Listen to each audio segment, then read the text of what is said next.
You're listening to the Spiritual Highways podcast with Leanne and Michelle. Hey, friend. Hello, ma'am. How are you? I'm good. How are you? I am well. My fidget spinner might need a little grease today. It's kind of loud. You know, it makes noise, doesn't it? It totally makes noise. Wait. Hang on. I have some. Oh, Lord. Oh, I get a prize? Okay, it's a ponytail holder. It looks like telephone. What? An old-timey telephone wire, but it's got texture because it's Somebody curved. is making a fortune. I know, off okay, of let me old try telephone this. cable. Oh, Right? wow. No, but put it around or just play with the knobs. It might be better than a fidget spinner, like while we're recording. Yes. So try it. Oh, But keep the fidget spinner as a backup. I'm totally liking this. Let me know how the recording goes. Yeah, right? Yeah. You're like, Leanne's going to be playing now. Yeah. Goodbye. No, this is really awesome. Yeah. Somebody is making... I know, off of old telephone cords. Yeah, a small fortune. But But it's hey, good for it my works. ponytails, And yeah. it's very good for me. Like, I'm serious. I'm able to, dual twist performance, yeah. it. Right. And that's good because I thought about it yesterday because I really? had it on my wrist in case I needed it, and I was rubbing it. And I'm like, oh my gosh, I bet this would be good for Leanne. And then I forgot about it, obviously, because that's what I do. And then when you just mentioned you're loud, I'm like, wait. That's perfect. And, I do play with the keys to the studio, comb wind, and something that's very yes. similar, and I often play with it. That. So there yes, you go. I think this will be perfect. And really So we good didn't go for down this. just a different rabbit hole. Yeah, well, classic. That's us. We're just classically known for that. Down the rabbit hole we go. But I don't know. Let's get back on track yeah, here. I don't think Spirit has definitely made our topic known for us, I think, this week. I agree with you, yes. Yeah. And it even it goes back to last week, if you want to kind of recap about last week you were part. talking about when you were house sitting and you noticed the energy in the house and the people that you were house sitting for, you still felt their energy right when they had left and for a couple of days, and then it started to dissipate and you realized how much energy you can leave behind or influence inside a space and not even realize it. Well, and that makes perfect sense with where the past couple weeks, or few weeks, I should say, messages have been going. And it all stems back to energetic communication. And so there's a few examples that I think are very relevant that need to be shared via Spirit. So I'll just bounce right on into it. There was several readings that have happened lately, and I'm kind of pulling these out as an example. But for starters, it was a woman had come in and she was having problems in her relationship, and Spirit had her really. She was worried because of her. That's why she came in. That was her primary focus. But later on in the reading, it was because they expressed how she was suffocating it. And so this went back to, they showed me a lot about the way her energy was interacting with her husband. She was so focused on fixing their relationship that she was causing a breakdown and it to suffocate, to kind of disappear. So, Like her energy attached to trying to fix it? correct. Okay. That was her sole focus, and she was suffocating it. So Spirit's suggestion was told her that she needed to go back, travel back, and to start physically writing, actually, and going back to clear out the sludge in her bucket. That she was going to have to go back and focus on cleaning out those issues that stemmed from, all the way back from childhood. Because those same issues were the same issues that were being brought to the table in regards to her relationship, and really didn't need to be there. So some of the issues that she was thinking was solely between her and her husband really had nothing to do with her and him. It just had to do with her past. And so, together we kind of broke down some of that. But the takeaway was that while she was stepping away to repair herself, she was giving him space. Because before, she was so, like you said, energetically, I forgot how you said that, overwhelming or overpowering him. He was rebelling against her. Without even realizing it. Correct. It was very So even if subconsciously. she had like stopped saying her words, her energy was still overpowering him. So she had to. Right. Well, how do you draw that back? Like, what do you do? Well, let me back up. Okay. Let me explain his perspective. He's feeling, because like you said, perfect example, even if she says nothing, her thoughts, it's like me saying, Michelle, don't think. Well, that's impossible. You have to give your mind somewhere else. You have to redirect. Right. And so he only would see her saying, I need you to meet these expectations. And then in his mind, I'm unable to meet these expectations, so I'm checking out. Bye. And there was no resolution, which leaves them both in this cycle of self-sabotage, which he's shutting down because he thinks that he's not enough for her. And she's shutting down because obviously she doesn't feel like she's enough because he's shutting down. So it's a vicious cycle. And so Spirit's advice, again, was her to focus on her, is creating space for him to focus on him and to breathe so that he can fix himself. And then his expectations are of his own. And she's not overpowering him, which Spirit must watch Grey's Anatomy because there's an episode and they had me, they brought this up in the reading and I saw this vision of Grey's Anatomy. For those of you who are not familiar with it, to kind of summarize, one of the nurses falls in love with a patient who's gravely ill.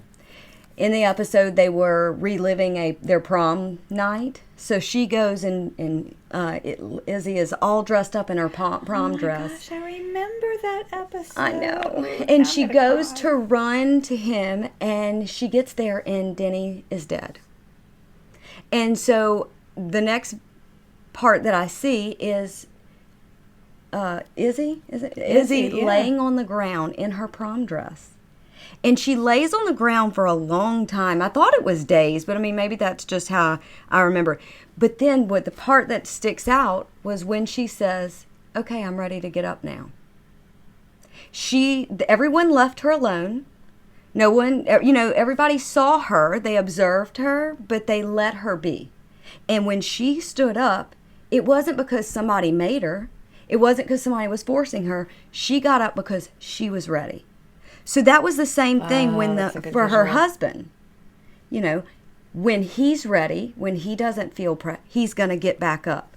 By that point, she will have worked on everything that she needed to work on and clearing out the sludge for them to go back together and to be able to work on something from a completely new standpoint, which she says is a direct opposite of what they have been doing. Right. You get in this insane cycle. Correct. And just wondering why it's not fixing itself.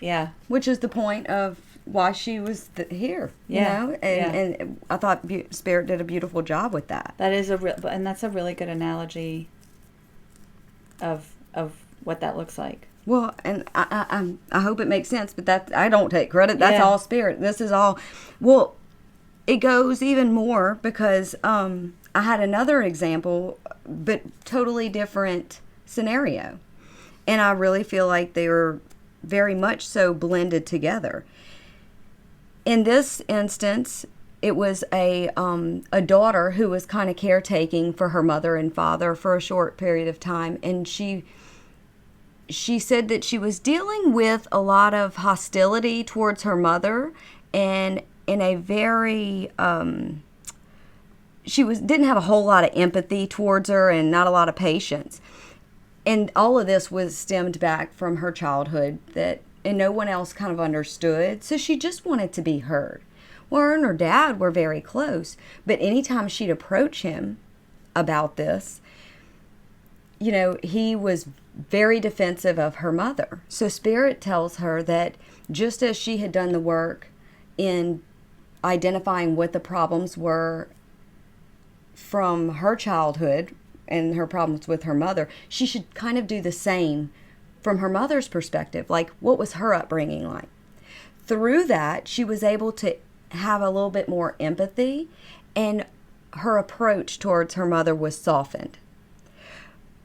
By her being able to soften her energy, and I don't mean body language or verbal cues or anything physical. This is purely energetically speaking. Her father noticed that. He recognized that, and so then he felt that his guard didn't have to be up, and she was able to then be able to speak to him and him hear her without feeling that he had to defend his wife. And so she really was able to be able to be heard in a way that fit their situation, because she's not going to necessarily get that "I'm sorry" from the mother that she would like to have. You're not always going to, rarely are you going to get the answers you need to hear. Absolutely. Which reminds me right now of another scenario from another reading where Spirit said that they should write her mother, this was a separate instance, but she should write her mother a letter and read it to her energy.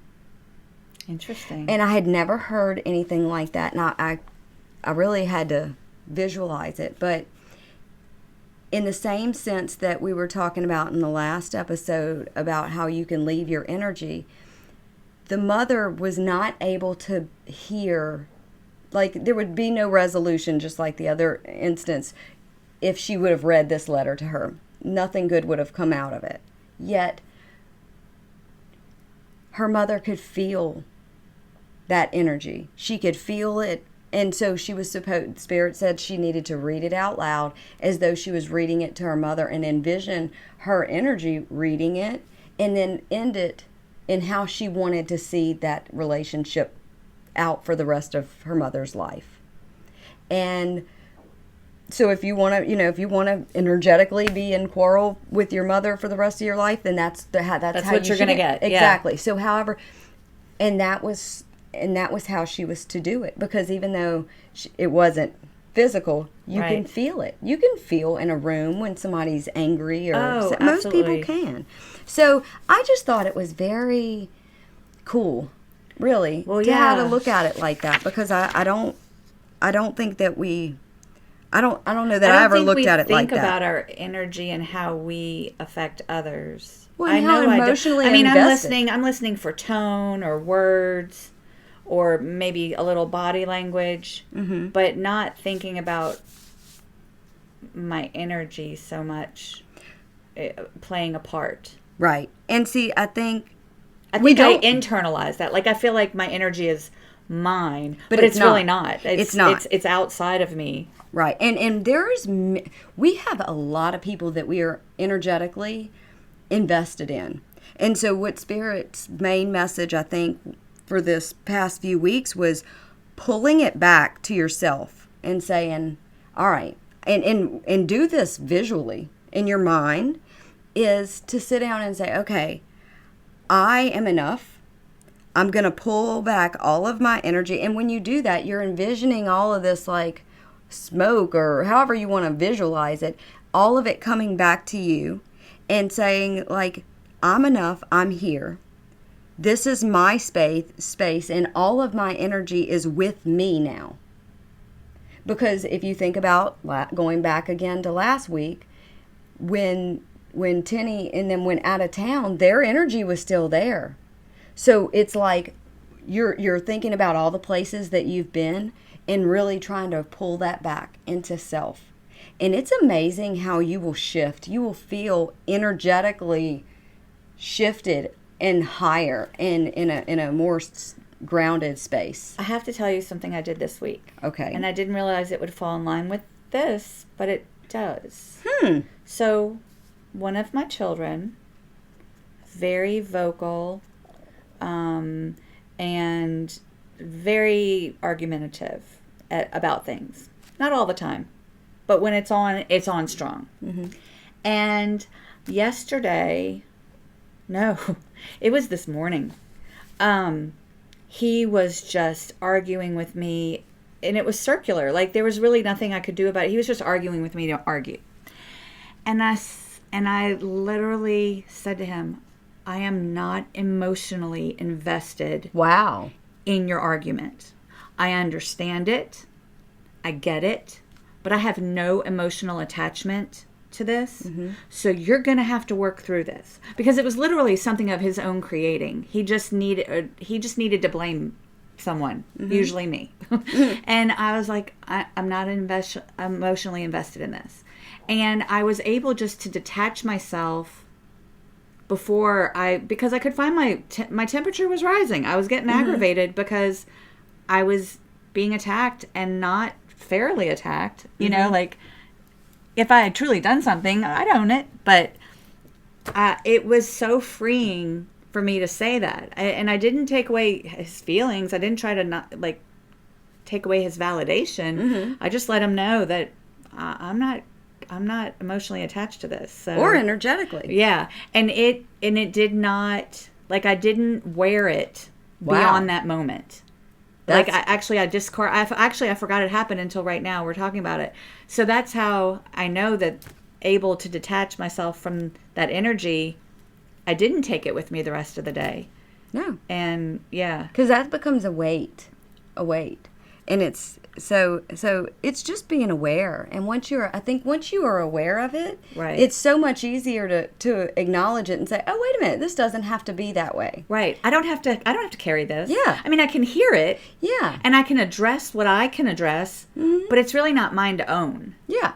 And I think that goes to, like, when we talk about cleansing and protecting your energy. Yeah. This is that third step of don't give away your energy. Right. Like, keep it for yourself. Mm-hmm. And not every issue, even if it involves you, it doesn't necessarily require you to give away yourself in the process. Well, and it gives you can set boundaries and it actually not even, I wouldn't even consider it all the time boundaries. It's just saying, okay, I'm staying present in this moment and know that I can choose whether or not your energy is going to be, or your anything. Right. Well, but also on the other side of it is allowing the other players in your life, the people you love, to respect their energy. Correct. Well, just like a while ago, you totally respected me. When I was making some notes and I was in deep thought, you sent me a message, a text, and I just responded back, I'm in deep thought. That's all it took. Yeah, and you're like, okay. Oh, all right. You'll call me when I'm done.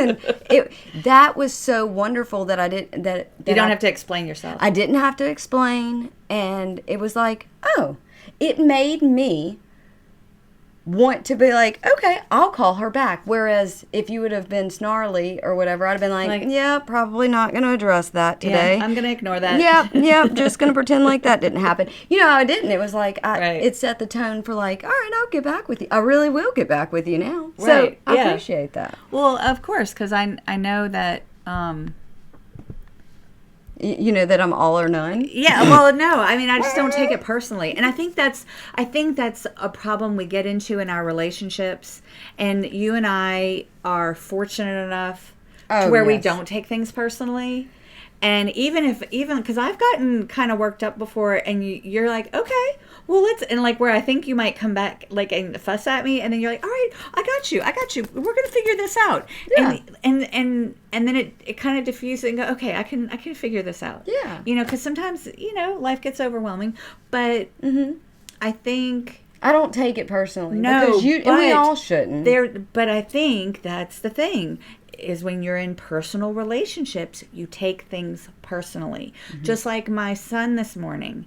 He was aggravated about something that had to do with his morning routine, and he was trying to drag me into it and make me take ownership of it. And I'm like, yeah, no, I'm not. Yeah. Like, not doing it. Mm-hmm. I love you. I will help you how I can, but I don't own that.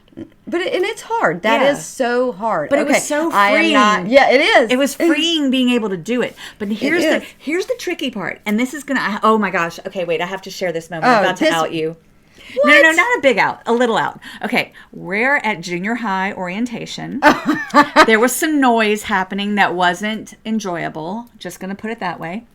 And Leanne was like, oh my gosh, I'm going to lose it. And I happen to have earplugs in my purse because I'm the weird, freaky mom that has all this random stuff in her purse. And they were unused. You're welcome. And I gave her earplugs. And she didn't want to put them in her ears. I think she felt bad. Like, she felt like it would be obvious. Yeah, I felt like I was why being rude. she was doing it. So I didn't want Michelle to have to put a bow on it, is what it boiled down well, to. so here we are. And so, like, the next day or a day or two later, you were at an office that had a white noise machine, and it was making you crazy. Oh, my God. And I don't think I saw... You had posted it on Facebook, and I was like, use your earplugs. And you were like, oh my gosh, I forgot I had them. An hour. I sat in there for an hour. I'm like, oh. And so, but that's the thing. We have tools, and we forget we have them. Because if you don't use them every day, you forget about them. Just like you had a way to get rid of the white noise, you forgot you had them because you hadn't used them yet. Just like... I have a tool to go, hey, I'm not going to get into this argument. Am I going to use it every time a situation arises? Probably not. I'm human. But it's remembering the tools in our toolbox. Yep. Even if we don't use them every day, it's just taking those moments and celebrate your victories. You're not going to pull out the right tool every time you need it. Mm-hmm. You know, you're just not. We're human. We forget we know, oh, wait, I know how to handle this or whatever. But remembering they're there, celebrating yourself when you use the right tool, because if you do pat yourself on the back, you're going to remember to pull that tool out again. That's true. So you have to celebrate yourself and know that you're enough, even if you're not bringing a 100% in every situation. You're still enough. And celebrate. Well, you're creating space. You're letting yourself. And you have to create the habits of pulling out the right tools. Then you pull them out without even thinking about it. It's like a muscle memory. That just like for me with cutting hair. There are certain things I can cut hair, and it's like driving from point A to point B. You're like, wait, did I go past that? Did I roll through that stop sign? Like, I don't even remember seeing the stop sign. You probably did what you were supposed to do, but it's that. You've done it so much that you quit thinking about all the little micro steps in between because it's become such a part of who you are and what you do on a daily basis. And that's the same things with tools and handling situations. Once you use them more, then it just becomes a part of who you are. Right. And then that's how you react to a situation. Well, it makes a lot of sense. It really does. But you have to celebrate that you're enough. You mentioned that, and that's so true. Yes, I'm enough. I'm here. Yes. Pulling in the energy. Yeah. Reeling it in. Hook, line, and sinker. So. But yeah, that's a really big... Yeah, Spirit was definitely... And you know what? I want to throw this out there. When I say Spirit, it's just to generalize what I consider like divine. It could be... It could be somebody's grandma that I'm talking about. It could be I could be talking about an angel or a guide. But it's just the source. It's the source, yes. And it comes from a good source. So. Yes, it does. So for sure. You know, it's funny. Another little tidbit. I can tell when you've been doing a lot of readings because you bless everything before you do them, and if the light shines a certain way on the doors, I see little crosses shining in the light, and I'm like, oh. Leanne's been here. I'm like, I've got the white light going, you've got the little crosses, like everything's been blessed up, people. Oh, absolutely. Absolutely. I thought about that the other day. I was it like, made me smile. Should I wipe that off? I mean, no, I like does it. one just go no, you across can't wipe on off. top? Yeah, no, you can't. No, you just keep going over. Yeah, but it does kind of make, I'm like, oh, that's a fingerprint. Like, that does kind of make me crazy a little bit. It's okay. You gotta let go of that. Yeah. It's a good fingerprint. Yeah, it's a good fingerprint for sure. But no, it makes me, I did notice that the other day. It must have been, something with the lighting, the way it was. Right. The way it was. Okay, so I'm going to share a little visualization exercise. Okay. Can I do that? Yeah. Well, with the enough thing. Okay. And drawing in your energy. So I usually do my prayers and my energy, like my light, like putting myself in white light. I usually do that when I'm in my car. Mm-hmm. I have found on the days that I do it when I'm still in bed, like, you know how you wake up but you don't jump out of bed right away? Mm-hmm. You might like drift there for about 10 minutes or whatever. I'm trying to make it part of my, and I don't do it every day because I am human, but when I do it then, I am much more grounded and reaching for the right tools in the morning routine, interacting with the kids, husband, before I walk out the door, than if I wait until I get into my car. Because I have a whole lot of interaction happening. Oh, yeah, that's between waking up and walking out the door. So if I do that before I get out of my bed, I find that I do reach for the right tools more often. That makes a lot of sense. So whatever it is that you do in the morning to kind of focus yourself or center yourself, maybe try it earlier than later. That's a good because thought. it might help with your morning routine. And most people do. Because for me, it was like at the end of my morning routine. Right before I walk into work. Right. Where it actually needs to be before I even get started. That makes sense. Yeah. Well, I realized it today because today I reached for the right tool. So I'm feeling pretty good about myself. That's wonderful. Now, the day's not over. So hey. I'll be sure. I'm sure I'm going to fail miserably at some point today. But that's okay. I'm enough. Why are we setting this negative intention? I know, right? I shouldn't even do that. Absolutely not. But I'm enough. You are enough. You are Or enough. at least I was this morning. You're still enough. You are still plenty. There's nothing wrong with that at all. So, too funny. Well, I guess what? No, you go ahead. No. I was going to switch gears and talk about the fair, but you. Oh no, I was thinking, I should have thrown in the whole. I'm a rebel. You are. This may be a whole nother episode. This is going to be a whole new another episode. Well, then maybe I'm just going to tease with. You're going to tease it. Okay, I will tease with I am a rebel, and I didn't even know it. I have some rebel issues that I need to deal with. A little for sure. adult ODD. What's that? Oppositional defiance disorder. That isn't. Come on, seriously. It's a thing. I mean, I'm already ADD, ODD. What is this? OCD. The OCD. Good Lord. Is there a... You got all the letters. Oh, my goodness. I'm just... See? This craziness. We're going to address it. We are going to address it. Well, yeah, because I think it kind of goes back to... Yeah. Make a note here. I'll see how many times I can be a rebel. Between great. now... I'm going to before it was subconsciously. I'm doubling down. Now it's on. Now I am all in. Now it's on. We need examples. I'm getting examples. Okay. Yeah, I am. Oh, definitely going to do that. I'm in for a treat. Oh, you are. I'm going to push the envelope. I cannot wait. Can I call you if I get arrested? Oh my gosh. Okay, people, we might have to start a GoFundMe. Yeah. Get out of jail. Leanne's bail money. I'm not kidding. No, let's not go that hard. Let's dial it back a little. No, I've been breaking the law. I have been totally breaking the law. Are you not wearing your seatbelt? I'm not going to tell you. I'm going to tease it. I am totally breaking the law. You're going to get yourself in trouble. I'm worried about you. Come get me. How you like that? There we go. See? Okay, my rebel friend. Yep.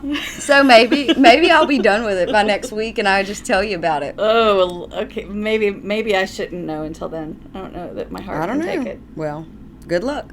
See? I'm telling you, you're pulling her out. I'm telling you. I can't breathe. I'm telling you. Look, we gotta end it because I'm getting all heated and stuff She over here. is. She's getting worked up. Like Leanne is back from the sandbox. And she is raring to go. You know, get your fidget spinner, Missy. You know what's funny is that happened. Did you see me stop? Yeah. That is crazy. Yes. See, Michelle's the one who taught me to go play in the sandbox. Before, it was just like I have to go in and out, and it was very hard for me. And so, she's talking about when she syncs up with spirit. And that's why I fidget spin is so that Leanne is occupied. So that my subconscious mind can communicate with spirit. But what's funny is the second I start talking about this ego-driven, rebel rhetoric, is when I stop fidgeting with this new little... Get back on it. On this... Yeah, but this was the new one. It was on my wrist. It was like, oh, yeah? Huh. I'm back. Away. I'm back. That's crazy. Wow. And, I've done this enough. I really should know how that works by now, but, wow. Surprise.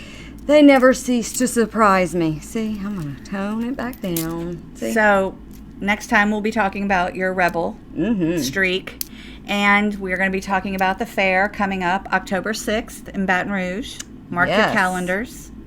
And we'll have merch. I just like saying that because the kids watch it. Well, because the kids, swag. My kids watch YouTube sometimes, and they're always talking about buy the merch, and I'm like, oh my that's gosh, so stupid. I hate that word. But now it's like, oh, I see why they were talking about their merch. Okay, all right. So that's too funny. Just saying. All right, guys. We'll see you next time. I'm sure we're gonna have some stories. Oh, absolutely. Bye. Bye. You've been listening to the Spiritual Highways podcast with Leanne and Michelle. Catch up on past episodes at spiritualhighways.com, on iTunes, Spotify, SoundCloud, YouTube, and more.